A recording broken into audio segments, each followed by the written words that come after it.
Iniciando mais um podcast, hoje no Além da Página, nós vamos falar sobre saúde, bem-estar e qualidade de vida. Para isso, nós estamos trazendo uma médica que é referência aqui na cidade de Rio Preto, doutora Andréia. Seja muito bem-vinda ao nosso podcast. É um prazer ter você aqui com a gente. O prazer é todo meu. Estou muito lisonjeada com o convite. Muito obrigado. Eu tenho certeza que vai ser um episódio onde nós vamos trazer algumas informações tão importantes e, na verdade, tão atuais, né? Então, tenho certeza que vai ser incrível. Será? Lari, seja bem-vinda também. Obrigada pela companhia. E, doutora, antes de entrarmos no assunto para falar sobre a saúde dos pulmões, sobre a obesidade, que a gente vai abordar muito hoje, nós vamos começar para saber quem é a doutora Andréia. Como que você chegou até a pneumologia? O que fez você querer atuar nessa especialidade? Bom, doutora Andréia, em primeiro lugar, foi uma criança asmática nessa fase aí da infância. E a gente via o desespero da mãe, do pai, uma internação atrás da outra. Naquela época não tinha tantos recursos, né? E a gente se maravilhava com os cuidados médicos, né? Cada médico que vinha, cada cuidado. Então, isso despertava um encantamento e, né, veio aquela necessidade de também fazer, né, pelos outros doentes. E era muito convincente, era muito gratificante a maneira de como eles acalmavam, né, os pais, Legal. com tanto pouco recurso. Sim. Então, Olha só. foi daí que despertou e Deus abençoou, né, que veio a gente foi crescendo e veio aí o concretizar do sonho. A gente depois foi tentando ver a melhor especialidade e concretizamos esse outro sonho também. E foi bem bacana porque hoje a gente vê que a gente era muito imaturo, né? Aquela época muito adolescente. E você fez uma escolha que ia ser para toda a vida. Então, é gratificante saber que você acertou. Né? Porque muitas vezes, naquele momento, você não tem ainda aquele feeling de... Você não para pensar sobre isso, né? Eu tô escolhendo uma carreira que eu vou seguir pra minha vida toda. Exatamente. Né? Muitas vezes você é levado por uma emoção, ou muitas vezes você pode até falar melhor, mas acaba tendo uma certa influência de colegas, de pessoas muito próximas, né? Exatamente. Então... Mas a influência acabou sendo da sua vivência mesmo, né? Da minha vivência, mas eu confesso que não foi a primeira opção, tinha outras opções. E foi, sim, uma influência de um amigo, que foi o meu R+, e aí ele vem pra cá, não sei o quê. E eu falei assim, vamos ver, eu vou tentar 1 ano para ver se era isso mesmo, porque eu tinha um outro objetivo, né? Uma outra especialidade na cabeça. E eu não me arrependi, graças a Deus, foi tudo muito assertivo. Ô, doutora, de curiosidade, quando você estava nessa fase de se decidir, qual que eram as especialidades que mais as pessoas escolhiam? Cardiologia. Cardiologia. Né? Eu acho que também me balançava muito essa especialidade. E era essa mesmo? Tipo, era essa? E a gente queria muito ali estar junto. Na minha época, assim, dermatologia e cardiologia eram as mais procuradas. Assim. Olha só, que bacana. E aí, do nada, pum. E aí, me arremeteu lá no passado. Falei, cara, eu sofri a vida inteira, né, de asma.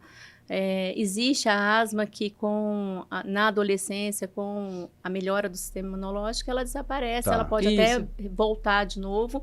Mas a minha, graças a Deus, dormiu e ficou dormindo. Ai, que bom, graças a Deus. Mas me arremeteu logo. Eu falei, gente, é isso, né? E realmente foi bastante E aí veio um amigo assertivo. /anjo e faz você realmente decidir. Exatamente, Legal. é coisa de Deus, né? A Muito. gente fala. Eu acredito muito nisso. Que bacana. Total. Legal, vamos entrar um pouco, então, no que a gente veio para conversar, né? A obesidade, então, hoje é considerada um fator de risco, né? Importante para diversas doenças respiratórias. Como que o excesso de peso, doutor, interfere no funcionamento dos pulmões e na qualidade da respiração? A gente tem interferência aí de 3 mecanismos, tá? Mecânicos, inflamatórios e metabólicos. Eu vou ilustrar isso melhor. Tá. Tá? A gordura, ela não escolhe um local específico para crescer no nosso corpo. Ela geralmente não, ela é generalizada. E ela se acumula principalmente no abdômen, no tórax, no pescoço. E isso dificulta muito o trabalho do diafragma. Então, principalmente por essa gordura aí do abdômen, ela acaba empurrando esse diafragma para cima, né? E comprime ali o pulmão, impedindo ele expandir para receber, né, o ar. Indivíduos normais, né? Eu digo, com um peso normal, isso... Como que é feito essa respiração? O diafragma, ele é um músculo que é o principal responsável pela respiração. Então, no indivíduo com peso normal, a gente tende a subir essa musculatura do tórax e esse diafragma, ele desce para ter essa abertura, essa expansão do pulmão. No indivíduo obeso, essa gordura do abdômen, então, empurra. O peso do tórax, ele comprime ali o pulmão, então, literalmente, ele fica espremido e reduz o volume de fluxo aéreo. Então, isso acaba repercutindo nas trocas gasosas ali do oxigênio, dióxido de carbono. Esse indivíduo, ele vai ser mais hipoxêmico, vai ter um desequilíbrio hormonal. Então, é um indivíduo que tem uma respiração mais curta, mais sensível, pouco eficiente. Então, ele cansa muito fácil para realizar uma atividade física. Então, eu digo que não é só uma interferência na qualidade da respiração, mas sim uma interferência na qualidade de vida de modo geral. Nossa. E de fato, é o que a gente vê muito hoje, né? Principalmente, quando você tá muito próximo dessas pessoas que estão com sobrepeso, a primeira coisa que elas falam muito é do cansaço que elas sentem para fazer tudo, né? Exatamente. Nem só o exercício, a gente falou do exercício físico, né? Mas até as atividades rotineiras mesmo, né? Sim. De subir uma escada, né? Isso, exatamente. Isso atrapalha tanto... ele vai perceber uma piora da falta de ar, né? Quando ele está adquirindo mais peso, mais ganho de peso corporal. Então, ele vai sentir aí um lance de escada que fica intenso, essa falta de ar. Um caminhar de poucos metros. Até mesmo ele sente sufocado quando está em repouso. Né?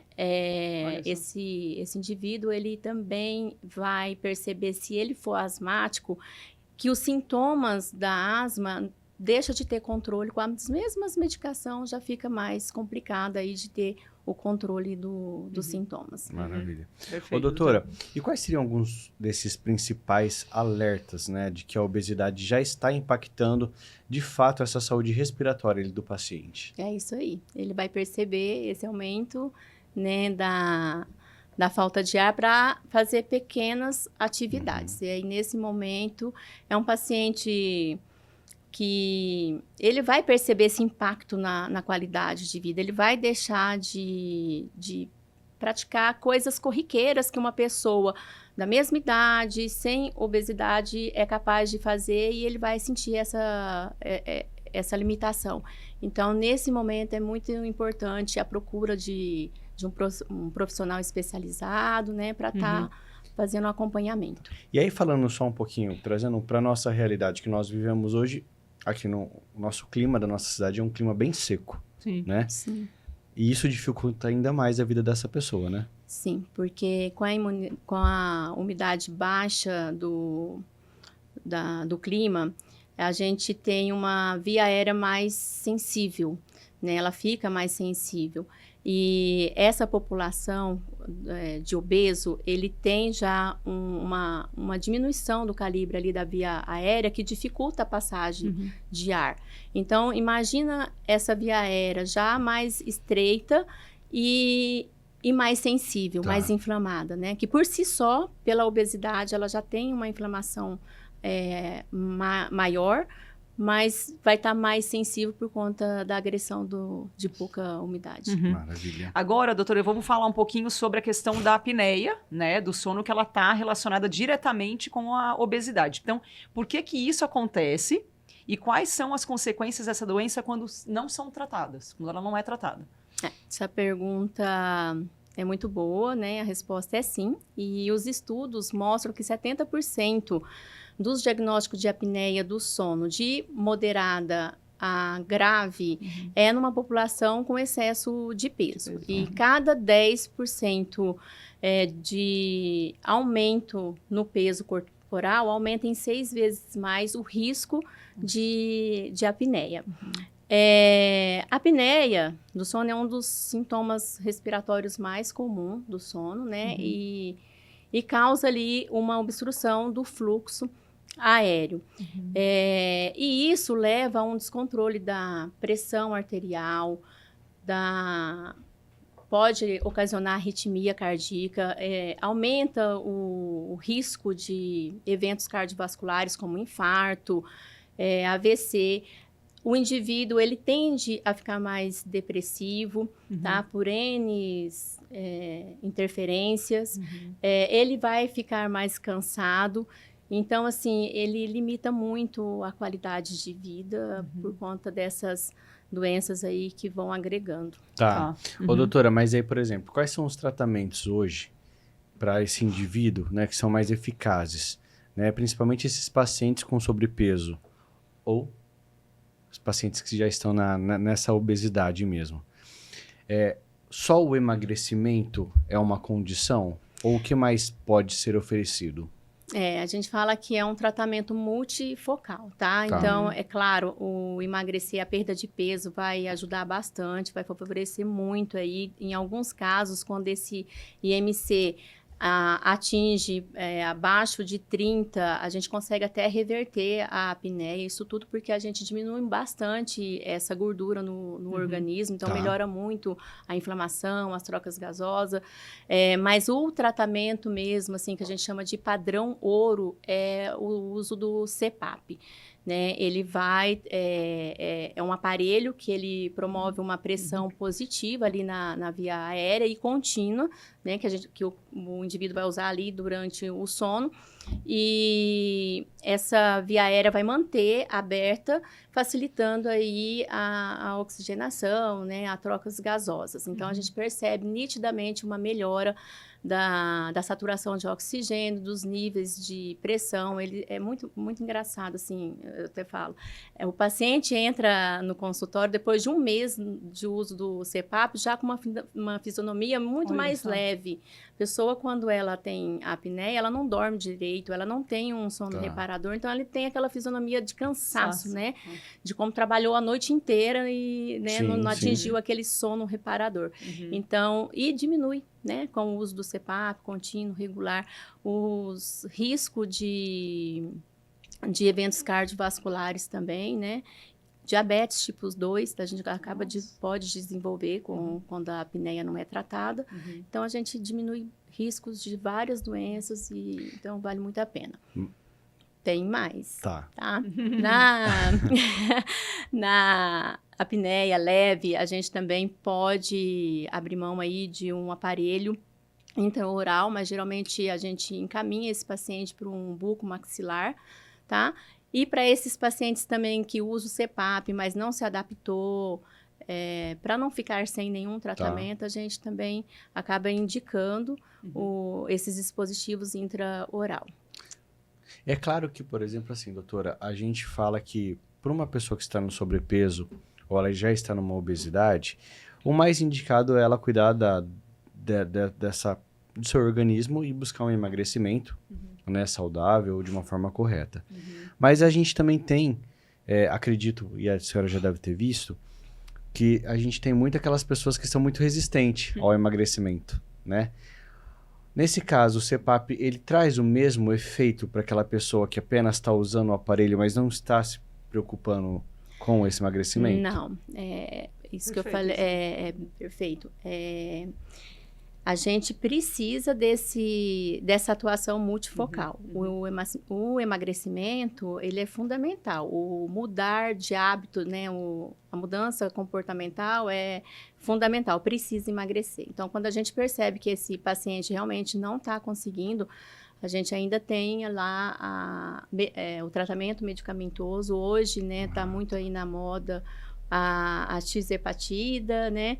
E a gente sabe que ela tem uma atuação importante, que emagrece e acaba reduzindo muito aí o índice da apneia. Tá.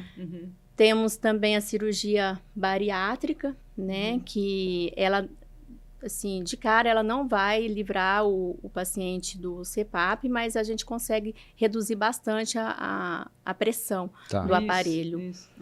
Então, e para aqueles pacientes que têm nitidamente ali uma alteração anatômica, no caso ali da adenoide aumentada, um desvio de septo também bem acentuado, assim como o aumento das amígdalas. Então, a cirurgia das vias aéreas superiores é um tratamento adjuvante ali, mas não vai também deixar de ser indicado o CPAP, mas ela vai ajudar bastante. Perfeito. Maravilha. Perfeito. E aí, como que o excesso de peso, acho que você explicou, mas eu acho que é legal, às vezes, a gente aprofundar, né? Influencia a frequência e a gravidade das crises de asma. Bom, o asmático, ele já tem por si só uma inflamação nos brônquios, mas quando a gente tem a obesidade ali concomitante, essa inflamação ela fica bem mais exuberante, então de difícil controle. A gente até fala que é uma asma da obesidade, então ela tem uma característica diferente. Tanto que realmente ela não vai responder ao tratamento convencional, que é o uso de corticoide inalatório, né? Que uma pessoa com peso normal, ela vai responder muito bem. O obeso, ele já tem essa dificuldade, então justamente por esse excesso de tecido de gordura aí no organismo. Então a gente tem mesmo que estar investindo nessa orientação da importância de perda de peso, numa alimentação mais saudável, atividade física, porque é somente isso que vai impactar na mudança, na melhora dos sintomas. Ô, doutora, a gente vê também um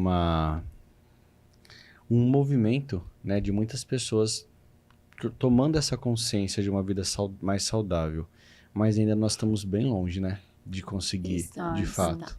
Melhorou bastante, eu acho que da nossa época, da minha época lá para trás. Hoje a pessoa, assim, você vê muita academia cheia, mas tem uma população que ainda não tem essa consciência, infelizmente, mas é o que traz toda a diferença, não só para a saúde respiratória, mas, né, de maneira geral. Hoje o que vai garantir uma qualidade de vida lá no futuro é a atividade física e uma alimentação saudável. Maravilha. Doutora, agora eu queria que você falasse um pouquinho se existe de fato, né, essa diferença no tratamento de asma em pacientes obesos, né, e se às vezes tem alguma abordagem em especial que você gosta de adotar. Exatamente o que eu acabei de falar, né? O corticoide inalatório a gente acaba introduzindo, mas ele não vai ter o mesmo efeito, né? Essa população, ela é mais resistente a esse tratamento e o que vai impactar mesmo é a mudança de hábito mesmo, tá. E agora a gente vai entrar um pouquinho, doutora, na questão de pacientes com DPOC, né? Então, explicar um pouquinho também sobre o DPOC, né? Acho que é importante, nem todo mundo sabe, né? Mas também, os pacientes com DPOC também sofrem o impacto da obesidade, com certeza. Como que essa relação afeta o controle da doença e a capacidade pulmonar? Realmente é diferente da asma, porque a DPOC é uma doença pulmonar obstrutiva crônica e ela é causada principalmente pelo hábito de fumar. Não é exclusivo, tá? Mas 95% dos casos é por conta do hábito de fumar, mas a gente sabe que a exposição prolongada à poluição, poluentes, né, substâncias nocivas para o trato respiratório, isso também de maneira prolongada, isso também pode causar, né, a DPOC. Desculpa, como que era essa E aí, pergunta? como que não? Imagina. E como que a relação afeta o controle da doença e a capacidade pulmonar? Ele afeta por conta dessa combinação que não é muito legal. A obesidade por si só, ela diminui o fluxo de ar ali nos pulmões. E a DPOC, ela tem uma resistência no brônquio fixa que impede a passagem de ar. Então, essa pessoa ela vai ter mais falta de ar ainda do que uma outra que não tem DPOC. Então, vai ter uma limitação funcional, isso aumenta os riscos de exacerbação, mesmo naqueles indivíduos com função pulmonar assim, que não esteja tão alterada. Isso tudo é pelos mesmos mecanismos, né? É essa gordura abdominal empurrando esse diafragma para cima, esse pulmão exprimido que não consegue expandir.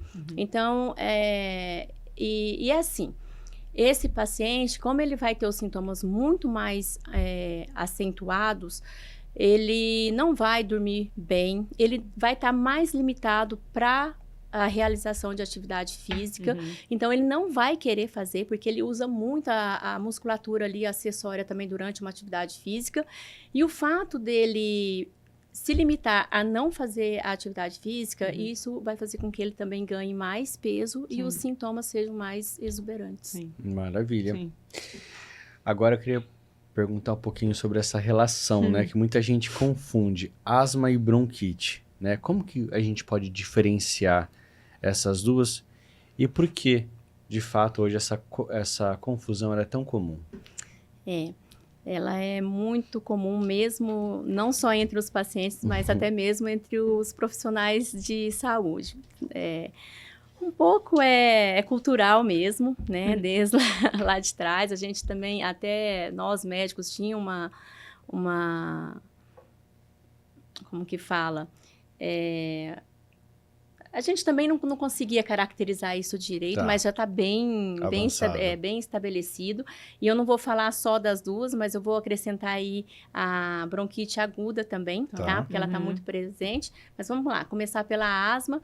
A asma é uma doença crônica, inflamatória, que causa obstrução dos brônquios. Então, ela impede ali a passagem de ar, né, para os pulmões. Mas é reversível. Quando você usa o tratamento, né, você consegue um controle satisfatório. E, geralmente, a asma está associada a um quadro alérgico ali, de uma rinite, uma dermatite atópica, uma conjuntivite atópica também, alérgica. A bronquite aguda, ela está muito presente agora, principalmente depois da pandemia da Covid-19.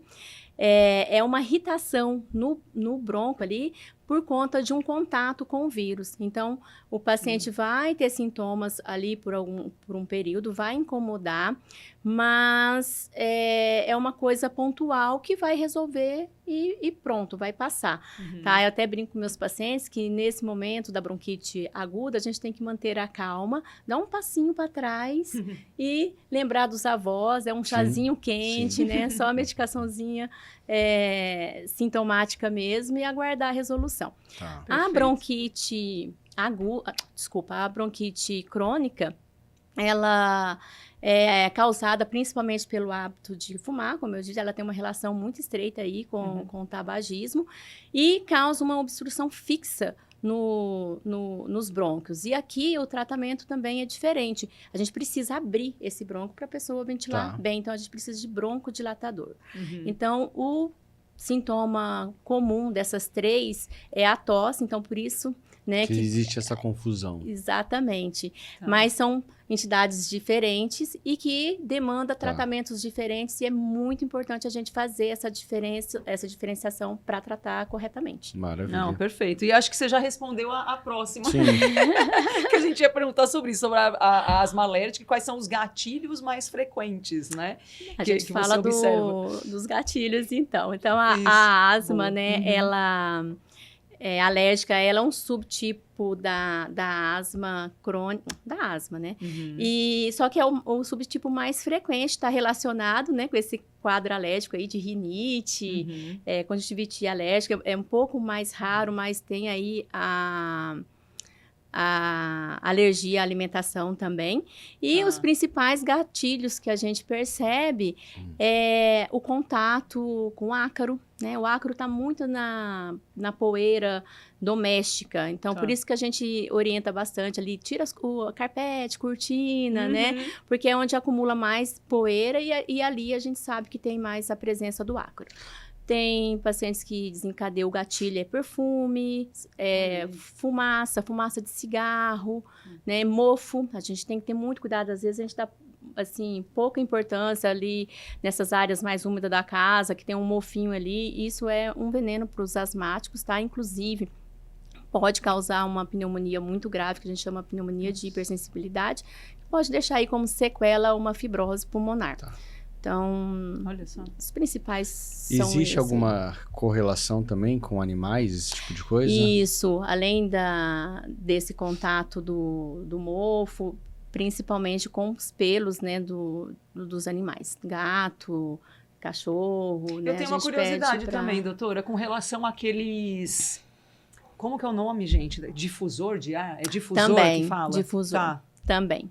O uso excessivo, diário disso daí, com certeza vai influenciar. Porque a gente fala assim, aqui é quente e aqui é seco, né? Então, você pensa, não, eu tenho que, então, colocar não, você está falando, então, do umidificador. Umidificador, exatamente. Tá. Umidificador, olha aí, o difusor. Isso, não, aqui na nossa região, ok, o uso, mas o uso moderado. Então, o que eu oriento, assim, corre o risco de ficar, quando ele está muito próximo da parede, de incêndio. Então, eu peço para ter esse cuidado de não deixar muito próximo da parede e nem usar junto com o ar-condicionado. Tá? Porque o ar-condicionado, ele acaba puxando essa umidade ali para dentro, tá? E forma ali mofo que depois ele vai jogar, a gente vai respirar. Diretamente, né, gente? Diretamente, exatamente. Então, como que é a nossa orientação? Que use o umidificador 2 horas antes de ir, né? Tipo, vou dormir. Então, deixo ele ali umas 2 horas. Chegou no quarto, desliga. E aí sim vai ligar o ar-condicionado. O umidificador não pode ser em cima, né, no nariz. De repente eu estou lá na sala assistindo uma televisão, então esse umidificador não pode ser em cima do nariz, né? Ele tem que ficar lá no outro canto, lá na outra parede, para também não causar aí danos na via aérea. Perfeito. Então a gente espera um episódio de podcast para ver que a gente sempre usou errado, né? Exatamente. Por isso que eu fiz questão de fazer essa pergunta. Muito bem. Só que agora também eles usam muito umidificador com... Na hora que a doutora começou a responder, você viu, eu falei, faz errado. Porque eu deixo meu ligado com o ar-condicionado a noite toda. Não pode. E ele fica do meu lado. Não pode. Ótimo. Tudo errado. Tudo errado, literalmente. Olha, quando ele fica debaixo do ar-condicionado, então a gente percebe que existe... Sobe muito mais, né? E é muito mais danino se ele fica em cima. Então, ele tem que ficar lá no seu pé, lá do outro lado. Antigamente até tinha essa orientação. Ok, pode ligar os dois juntos, mas desde que o ar-condicionado esteja de um lado, ele lá do outro e longe do seu nariz. Mas hoje a recomendação é não ligar mesmo junto. Maravilha. Perfeito. Ô, doutora, agora, falando um pouquinho sobre ele, eu vejo que muita gente também tem utilizado junto com óleos essenciais. É um irritante, né, para via aérea. Você vai, com certeza, a longo prazo, aí, desenvolver uma alteração aí do sistema respiratório. Maravilha. Doutora, agora sim, o que eu queria te perguntar? Quais são, hoje, vacinas que são essenciais para pessoas com asma, né, até mesmo com DPOC ou doenças respiratórias crônicas? Eu sempre indico, eu sou muito a favor das vacinas, sempre indico 6 vacinas para os meus pacientes, tá? Claro que é muito importante que o calendário vacinal esteja todos os dias, conforme a sua idade, mas ali para os nossos pacientes, a gente não abre mão da vacina pneumocócica, da influenza, que é a da gripe, do vírus sincicial respiratório. Por quê? O vírus sincicial respiratório é aquele vírus que causa bronquiolite, principalmente naquela população menor de 2 anos, que leva a quadros assim graves e a criança fica hospitalizada, correndo risco de vida. Hoje a gente vê que esse vírus também está tendo uma preferência para os maiores de 60 anos. Então, é importante que esses pacientes eles estejam vacinado, porque o número de óbito é muito maior, 20 vezes mais do que os da criança. Tá. Então, a gente está orientando essa vacina também, a da Covid, né, 19, a da herpes zoster é uma vacina que a gente também indica, principalmente para esses pacientes DPOC, porque a gente sabe que eles têm 5 vezes mais chance de contrair. Tá. E da coqueluche. O pessoal esqueceu que tem que vacinar a coqueluche e esse vírus, né, o pertussis, está circulando aí no nosso meio, está tendo muito caso de coqueluche e esquecem porque é um período grande, né, de 10 anos para poder revacinar. Mas eu chamo bastante atenção para essas 6. E aí, assim, falando um pouquinho sobre a vacina, o que eu escuto muito, você deve escutar 10 vezes mais, tomei a vacina da gripe e peguei uma super gripe. É normal? Não é normal. O vírus é atenuado, ele não desencadeia isso. É uma coincidência, né? Tá. Eu falo até para meus pacientes, foi uma coincidência, está circulando muito vírus, principalmente depois da pandemia. Aumentou muito a quantidade de vírus, os vírus não foram embora. A gente que vacina, a gente que adquiriu imunidade, então esses quadros são mais a menos, mas os vírus estão aí. Tá. E poderia ter sido um quadro até mais grave se caso não tivesse com a vacina. Maravilha. Né? Perfeito. Então é isso. Doutora, tá acabando, gente. Qual que é a principal mensagem de conscientização que você deixa para todos nós, que você gostaria de deixar, né? Para quem vive com doenças respiratórias, especialmente aquelas relacionadas ao excesso de peso? O peso a mais pesa no pulmão, né? E quando a gente cuida desse peso, a gente está cuidando também da respiração. Então, a obesidade, ela não é só uma característica aí que afeta esteticamente, mas a gente viu, né, que tem uma relação estreita com o sistema imunológico, que afeta e agrava bastante o nosso sistema respiratório. Então, a mensagem é bem clara, né? Que para perder peso mesmo, tá? Levar uma vida saudável, né? Colocar aí uma atividade física, uma alimentação mais saudável, que é isso que vai trazer a qualidade de vida e vai fazer toda a diferença. E a dica da doutora, assim, esquecendo até mesmo a questão dos obesos, pra gente, no dia a dia, coisas que a gente pode fazer buscando essa atenção para a nossa saúde respiratória. O que você falaria? Essa vida mais saudável mesmo, atividade física, tudo.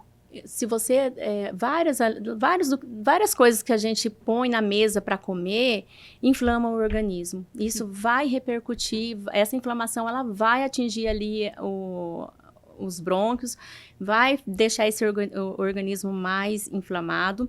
E então a gente tem que evitar aí alimentação mesmo saudável, evitar embutidos, a atividade física. Quando a gente pratica, a gente libera substâncias que agem como anti-inflamatórios, então melhora o nosso organismo, essa inflamação. Então, às vezes você escorrega ali um pouquinho, mas você está fazendo atividade física, ele está ajudando aí a desinflamar. E é isso, e evitar o sobrepeso, a obesidade, Maravilha. de todas as maneiras, assim, possível. Maravilha. Perfeito. Não que a gente tenha nada contra, né, os gordinhos, mas a gente Mas quer ver... uma né, população saudável. exatamente. Né? Exato. Com certeza, eu Isso. entendo.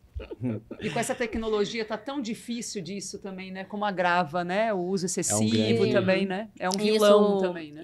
Exatamente, foi bem pontuado, né? A pessoa, ela esquece, né? Ela fica horas e horas ali no celular, depois, eu não tenho tempo para uma atividade física, né? É o que eu mais ouço lá no consultório.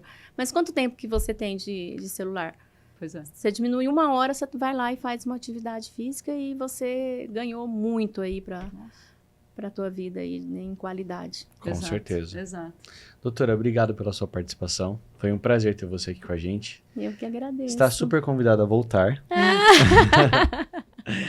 Porque um dos pilares que a gente sempre gosta de trazer na nova versão é justamente falar sobre saúde e bem-estar, né? Que, embora fala-se muito, mas esse despertar de consciência não acompanha esse processo da forma que a gente fala, né? Então, Exatamente. acaba sendo medidas mais devagares, às vezes, por conta...